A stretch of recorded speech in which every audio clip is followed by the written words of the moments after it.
Ay, wow. Just it. Ang bango niya.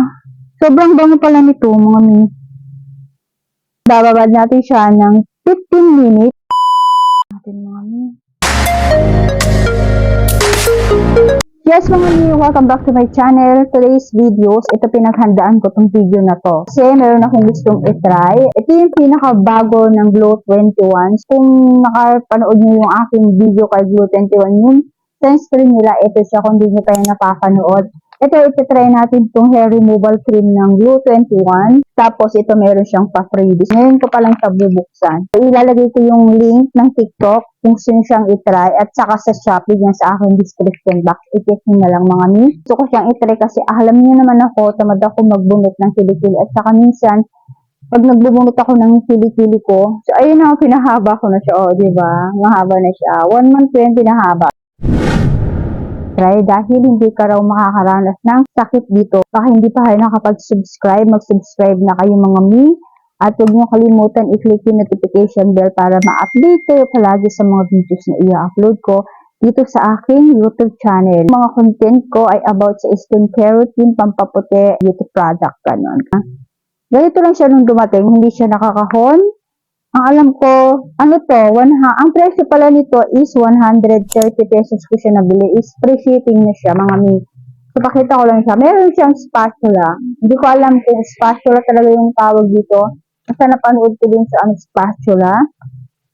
And meron din siyang ganito. Ang gara nito, oh. Oh, di ba? Alam niyo ba to?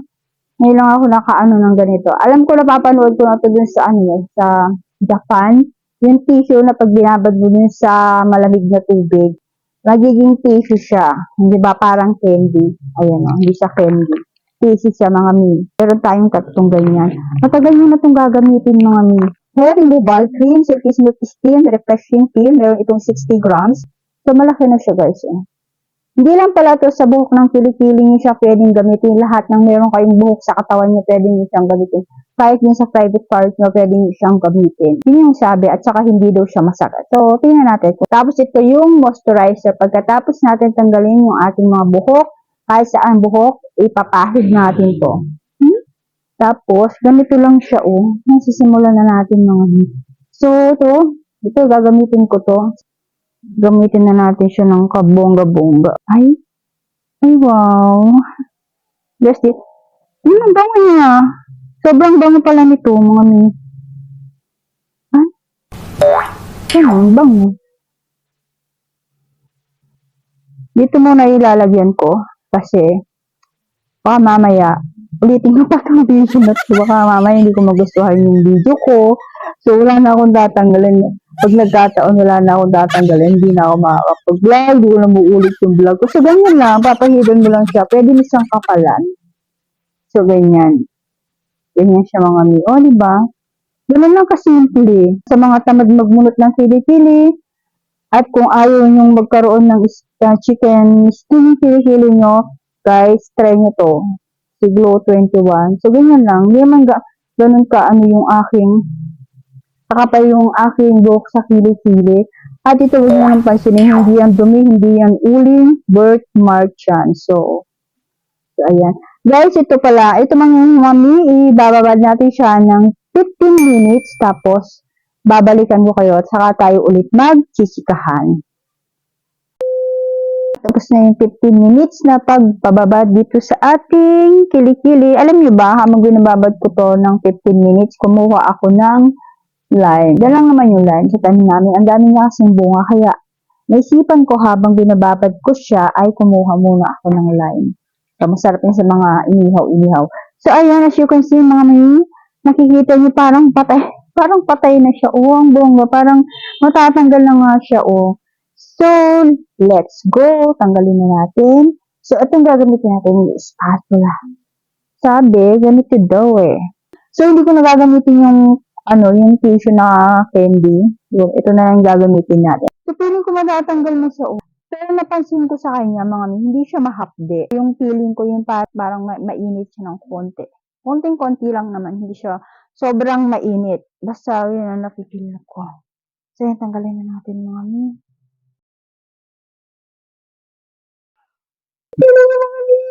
Ang galing, ito mga mi. Oh my God. Diyos ko po, ang ganda. Ang effective nga niya mga mi. Oo, ito lahat yung buhok. Oh my God. So, ayan, nalilinis siya. So, ayan, natin mo guys. So, ibabad mo lang siya ng 15 minutes. So, wala akong tissue mga mi. Paano ba to? Wait lang. Ayan, nakita niyo yung mga mi. Sobrang nakakatuwa yan, oh. Sumama talaga dito sa spatula.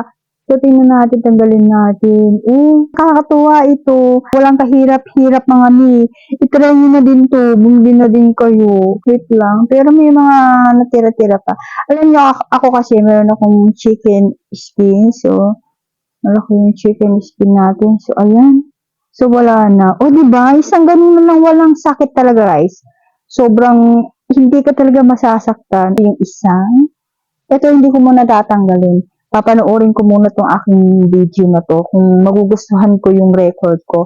At kung hindi ay, uulitin natin. Ayan. Guys, ituloy-tuloy lang natin siyang gamitin. Nakakawala din to ng, yung chicken skin. So, kung napapansin nyo, meron akong chicken skin yan.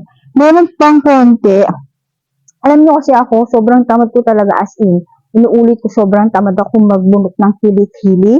At kung tamad din kayo magbunot ng kilikili at nasasaktan kayo, yung anak ko, mga mi, alam niyo, hindi siya nagbubunot ng kilay, inaahit lang niya. Napansin ko sa kanya, yung kanyang buhok sa kilikili, sobrang itim yun, at saka sobrang kapal yung pagtubo niya, hindi manipis yung buhok, sobrang itim ng buhok, tapos matigas yung buhok, tapos maitim yung kilikili niya. Sabi ko, itry ko to sa kanya, para hindi na siya mahirapan, di ba? Ang pag-aahit kasi, mga mi, nakakaitim niya na kilikili. At saka ang pangit ng tubo ng buhok sa kilikili pag nag-aahit ka.